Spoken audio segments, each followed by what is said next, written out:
আসসালামু আলাইকুম দর্শক, টেক অ্যান্ড গ্রাফিক্স ইউটিউব পরিবার থেকে আপনাদের সবাইকে স্বাগতম। লোগো ডিজাইন টিউটোরিয়ালে আজকে আপনাদের সামনে হাজির হয়েছি। ওয়ার্ডমার্ক লোগো কিভাবে তৈরি করতে পারবেন। ইলাস্ট্রেটর সিসি দিয়ে ওয়ার্ডমার্ক লোগো তৈরি করা খুবই সিম্পল। এক্ষেত্রে আমরা কয়েকটি ইউনিক ফন্ট ব্যবহার করে কিছু লোগো ডিজাইন আপনাদের সামনে তুলে ধরব, যাতে আপনারা খুব সহজেই এই ইউনিক ফন্টগুলো ব্যবহার করে ওয়ার্ডমার্ক লোগো তৈরি করতে পারেন। বর্তমান সময় মার্কেট প্লেসে ওয়ার্ডমার্ক লোগোর ব্যবহার অনেক অনেক ক্লায়েন্ট বা আমাদের প্রেজেন্টেশনের জন্য ওয়ার্ডমার্ক লোগো খুবই গুরুত্বপূর্ণ ভূমিকা পালন করে। সো আর দেরি নয়, আমরা ভিডিওটা শুরু করব। ভিডিওটা শুরু করার আগে আপনাদের কাছে অনুরোধ, আপনারা যদি আমার চ্যানেলে নতুন হয়ে থাকেন তবে অবশ্যই চ্যানেলটি সাবস্ক্রাইব করবেন এবং পাশে থাকা বেল আইকনটি ক্লিক করে রাখবেন, যাতে পরবর্তী ভিডিওর নোটিফিকেশন আপনি সহজে পেতে পারেন। এক্ষেত্রে আমি আরও নতুন নতুন ভিডিও দেওয়ার জন্য অনুপ্রাণিত হব। সো আর কথা বাড়াবো না, চলুন শুরু করা যাক। লোগো ডিজাইন টিউটোরিয়ালে ওয়ার্ডমার্ক লোগো তৈরি করার জন্য আমরা ইলাস্ট্রেটর সিসি ব্যবহার করব। ইলাস্ট্রেটর সিসিটি ফার্স্টে আমরা ওপেন করে নিব। ইলাস্ট্রেটর সিসি ওপেন হওয়ার পরে আমরা যে কোনো সাইজের একটা আর্টবোর্ড নিব। এক্ষেত্রে 1000 বাই 1000 বা 1080 বাই 1000 এরকম যে কোনো সাইজের আমরা একটা আর্টবোর্ড নিলাম। আমি এই জায়গায় 1080 বাই 1080 আর্টবোর্ড সাইজ নিয়েছি, আপনারা আপনাদের মতো নিয়ে নেবেন। প্রথমেই আমরা টাইপ টুলে যাব। টাইপ টুলে গিয়ে এই জায়গায় যে কোনো একটা ওয়ার্ড লিখব। আমি এই জায়গায় এক্সপোজ লিখব,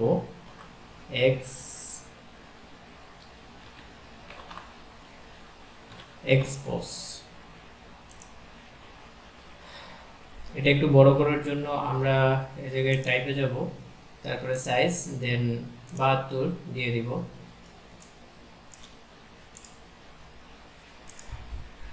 আমাদের ওয়ার্ডটা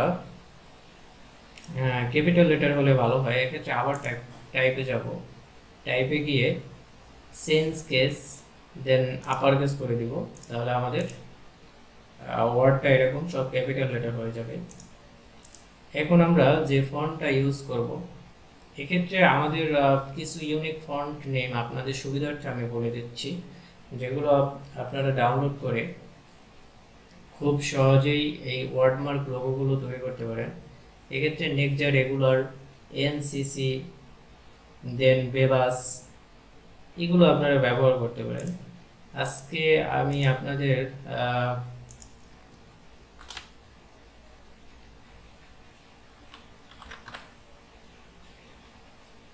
এথনোসেন্ট্রিক রেগুলার এটা ব্যবহার করে দেখাবো কিভাবে আমরা এই লোগোটা আরো কাস্টমাইজেশন করে খুব সহজে ইউনিক করে ফেলতে পারি।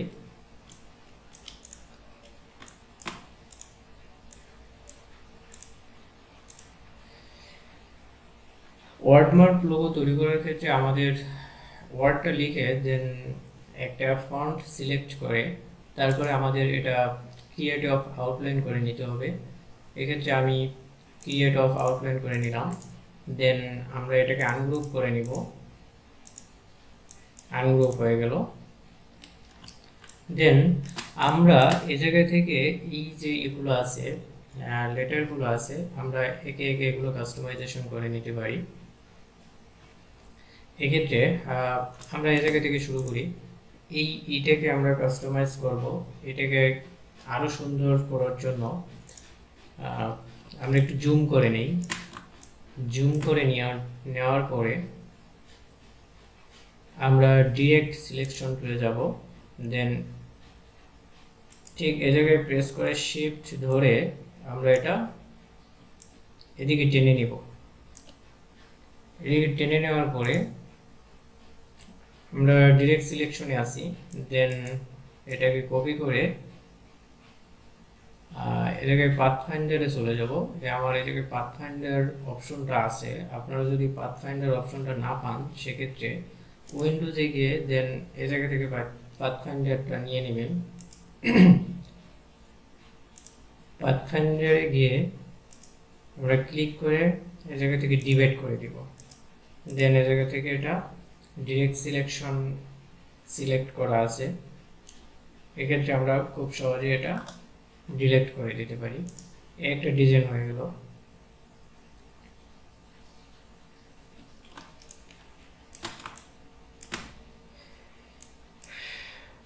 দেন আমরা সিলেকশন টুল থেকে এটা গ্রুপ করে নেব, আর ক্ষেত্রে একটু জুম আউট করে নিলাম। দেন এই ইটা আমরা এই জায়গায় ফিট করে দিব। এক্ষেত্রে এটা আমরা একটু অন্য কালার ব্যবহার করি, এই জায়গায় রেড ব্যবহার করলাম। দেন আমরা এটাকে অল্টার ধরে তারপরে ঠিক এই জায়গা থেকে বরাবর সোজা বসিয়ে দেব, একদম ফিটিং। দেন আমরা এই নিচের অংশটা সিলেক্ট করে ডিলিট করে দিব। এই আমাদের একটা ডিজাইন হয়ে গেল। আমরা এটাও ক্লায়েন্টকে দিতে পারি, একটা ইউনিক ডিজাইন হয়ে গেল।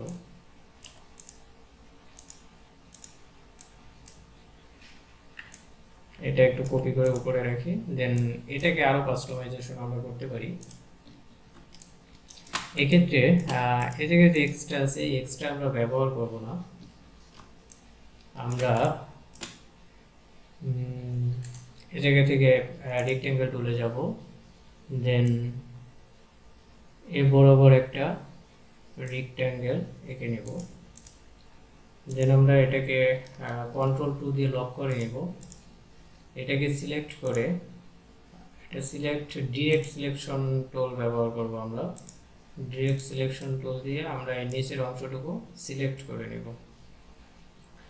দেন আমরা এটাকে টেনে ঠিক বরাবর রেখে দেব। হয়ে গেছে। তারপরে কন্ট্রোল অল্টার 2 দিয়ে আমরা এটাকে আনলক করে নেব। দেন এটাকে ডিলিট করে দেব। এরপরে আমরা এটাকে রাইট বাটনে ক্লিক করে ট্রান্সফর্মে যাব, তারপর রিফ্লেক্ট করে দিব।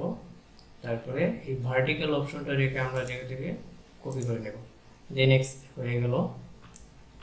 এরপরে আমরা এই মাঝখানের এটাকে সিলেক্ট করে আমরা এই জায়গা থেকে অবজেক্টে যাব।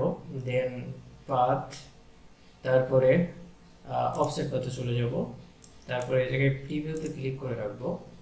এক্ষেত্রে আপনাদের যে কোনো একটা সাইজ মতো বা এই জায়গায় বেশি কম ঠিক এই জায়গা থেকে ঠিক করে নিতে পারেন। আমি এই জায়গায় 5 রাখবো। 5 রেখে এই জায়গায় মিটার এটা সিলেক্ট করে ওকে করে দিব। দেন পুরোটাকে আমরা সিলেক্ট করে এই জায়গা থেকে শেপ বিল্ডার টুলে যাব। এই অংশটুকু আমরা অল্টার ধরে কেটে দিব। দেন আমরা উপরের যে অংশটা আছে এটা সিলেক্ট করে ব্যাক স্পেস ক্লিক করলে ওটা চলে যাবে। দেন আমরা এটুকু ইউনাইট করে দিব। ইউনাইট করার জন্য আমরা এই পাথফাইন্ডার অপশনে গিয়ে ইউনাইট করে দিতে পারি। এটা আমাদের একটা অংশ হয়ে গেল, এটা একটা ডিজাইন হয়ে গেল। এরপরে আমরা আরও কাস্টমাইজেশন করতে পারি। এই যে অংশটা আছে আমরা এটার সাথে মিলিয়ে দিতে পারি। এক্ষেত্রে আমরা ডিরেক্ট সিলেকশন তুলে যাব। দেন এই জায়গায় ক্লিক করে শিফট ধরে আমরা এটাকে এটার সাথে মিলিয়ে নিতে পারি।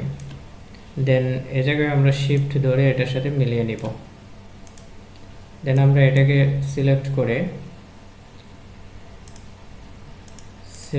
করব, তারপর পাথফাইন্ডার অপশনে গিয়ে এটা ইউনাইট করে দিব। এক্ষেত্রে আপনারা খেয়াল করুন এই জায়গায় একটু বাড়তি অংশ আছে। এক্ষেত্রে আমরা এটাকে সিলেক্ট করে আমরা এই যে ডিলেট অ্যাঙ্কর পয়েন্ট, আমাদের একটা ডিজাইন হয়ে গেল। এরপরে এই জায়গা থেকে কাস্টমাইজেশনের জন্য আমরা এই যে অংশটা আছে এটার সাথে মিলিয়ে নিতে পারি। এক্ষেত্রে আমরা ওই সেম আগের মতো ডিরেক্ট সিলেকশন টুল ব্যবহার করে ঠিক এ জায়গা থেকে ধরে শিফট ধরে এ জায়গার সাথে মিলিয়ে দিব। আর এ জায়গা থেকে সেম শিফট ধরে আমরা এটার সাথে মিলিয়ে নেব। এই যে সামনের অংশটা গেছে এটা আবার শিফট ধরে বা এ জায়গা থেকে টেনে আমরা মিলিয়ে নিতে পারি। এরপর আমরা এ জায়গা থেকে এটা আবার ইউনাইট করে দিব। এ জায়গায় একটু বাড়তি অংশ আছে, আমরা সেমভাবে এই ডিলেক্ট অ্যাঙ্কর পয়েন্টে গিয়ে এ জায়গা থেকে একটা অ্যাঙ্কর বাদ দিয়ে দিব, তাহলে আমাদের ওটা একদম স্মুথ হয়ে যাবে। এই জায়গা থেকে আমাদের কাস্টমাইজেশনের জন্য আমরা এই ওটা আরেকটু কাছে নেই। এই যে এক্ষেত্রে আমরা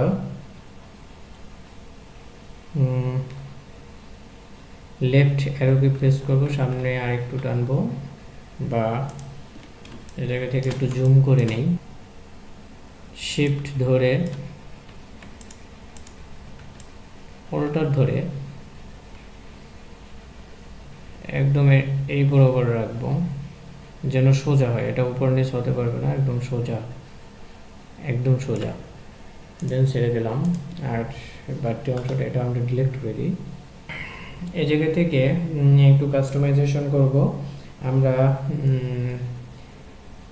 এই যে ওটা আছে, এই ওটাকে সিলেক্ট করে আমরা অবজেক্টে যাব, দেন এই জায়গা থেকে পাথ, তারপরে অফসেট পাথ, এরপরে প্রিভিউতে ক্লিক করে আমরা এই জায়গায় 5 পিক্সেল রেখে ওকে করে দিব।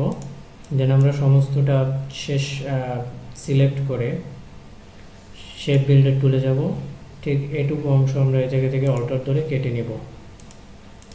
এই যে বাড়তি অংশটা এই জায়গায় আমরা এই জায়গা থেকে এটা বাদ দিয়ে দেব। দেন এটাকে সিলেক্ট করে আমরা আবার সেম অ্যাজ এই জায়গা থেকে পাথ অপশনে যাব, তারপর অফসেট পাথ, দেন এই জায়গা থেকে 5 পিক্সেল রেখে আমরা প্রিভিউতে ক্লিক করব, ওকে ক্লিক করব। সমস্তটা সিলেক্ট করে আমরা শেপ বিল্ডার টুলে যাব, দেন এই অংশটুকু আমরা এই জায়গা থেকে বাদ দিয়ে দেব। একটু জুম আউট করে নেই। দেন আমরা সিলেকশন টুল থেকে এই যে উপরের অংশটা আছে এটা বাদ দিয়ে দেবো। এ হলো আমাদের ডিজাইন। দেন আমরা এটুকু ধরে আমরা ইউনাইট করে দেব। আর একটু সামনে আগায় নেই।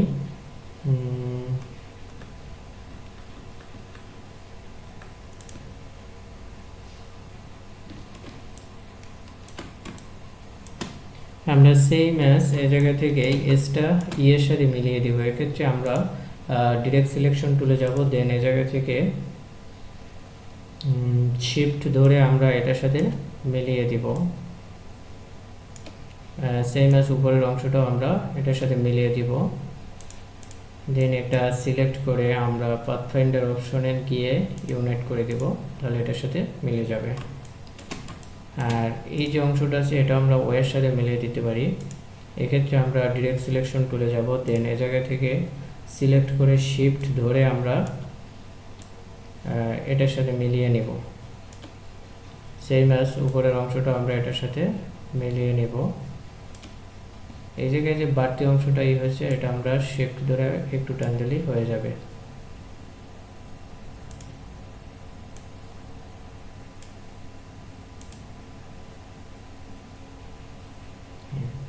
তারপর আমরা এটাকে সিলেক্ট করে ডিরেক্ট সিলেকশনে যাব, সিলেকশন টুল ব্যবহার করব। সিলেকশন টুলে গিয়ে আমরা এটাকে ইউনাইট করে নেব।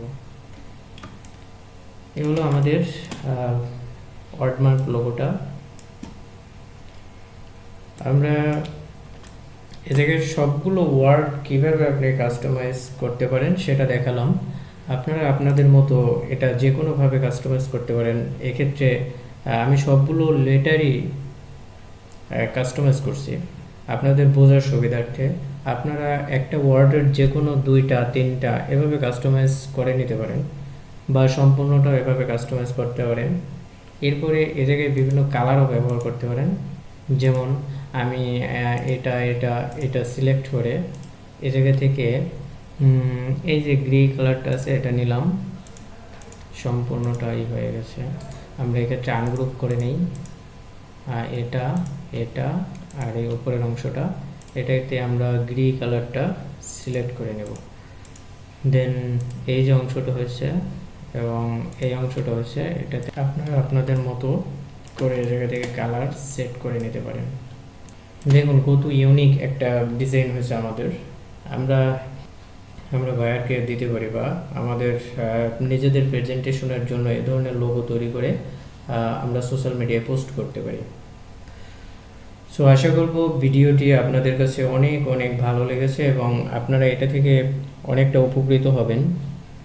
আর বিশেষ করে আপনাদের যদি এই ফন্টগুলো সংগ্রহ করতে অনেক সমস্যা হয় বা খুঁজে না পান, আমাকে অবশ্যই কমেন্ট বক্সে বলবেন, সে সম্পর্কে একটা ভিডিও তৈরি করে দিব। সো আশা করি ভিডিওটা থেকে অনেক উপকার হবে। সো আজকের ভিডিও এ পর্যন্ত। লোগো ডিজাইন টিউটোরিয়ালে আপনাদের এতক্ষণ ধৈর্য ধরে থাকার জন্য অনেক অনেক ধন্যবাদ এবং ভিডিওটি ভালো লাগলে অবশ্যই সাবস্ক্রাইব প্লাস লাইক এগুলো করে দিবেন। তাতে হবে কি, আমি পরবর্তী ভিডিও করতে অনুপ্রাণিত হব। আসসালামু আলাইকুম সকলকে।